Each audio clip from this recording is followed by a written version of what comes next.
The crossover SUV market is one of the fastest growing segments in the UK, and today we're looking at two of the most popular models, the Nissan Qashqai and Kia Sportage. So let's start with the Qashqai over here, because Nissan was early to the crossover boom and it's now built 3 million Qashqais at its UK plant in Sunderland alone. So this is the car that's really responsible for the crossover boom in the first place. This is a third generation Qashqai. It's much more stylish and sportier design than its predecessor. It's more like a raised hatchback, where the old one was more of a downsized SUV, kind of a bit more chunky and clunkier looking really. You can get petrol or diesel engines. This is the 1.5 litre DCI turbo diesel engine, and it's good for 74.3 mpg on the official cycle. You get automatic gearboxes and all-wheel drive, but this is the manual gearbox with front-wheel drive. The advantage of that is it keeps weight and cost down, and unless you bear grills on an adventure, I'll say that's probably going to be fine for most trips.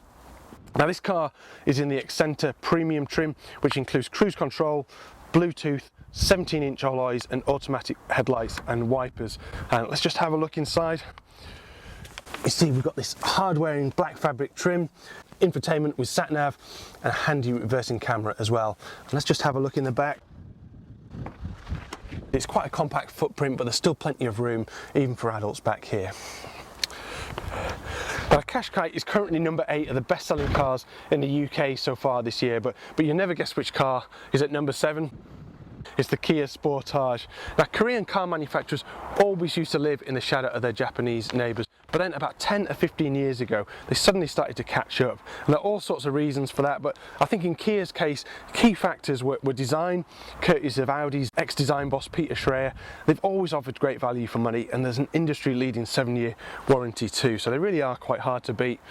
Now, just like the Nissan, this is Kia's biggest seller in the UK, and the name actually dates back to 1993, so before the Qashqai. But back then the Sportage was more of a rugged SUV, and it was a third generation of 2010 that really followed the successful Qashqai formula, with that fusion of SUV versatility with more car-like dynamics. This is the 4th generation now, and you can get petrol or diesel engines, and this is the 1.6 litre GDI engine, which stands for gasoline direct injection.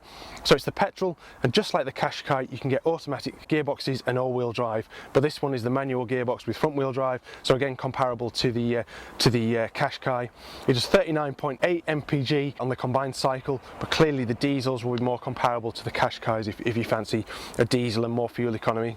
Now this is infrared paint, and it's Kia's popular 2 specification, and that's got 17-inch alloys, and if we have a look inside, we've got heated seats here, and we've got 7-inch touchscreen with sat-nav, a reversing camera, plus Bluetooth, DAB radio, and I'll just show you in the back. Again, there's plenty of space back there, even for fairly large adults.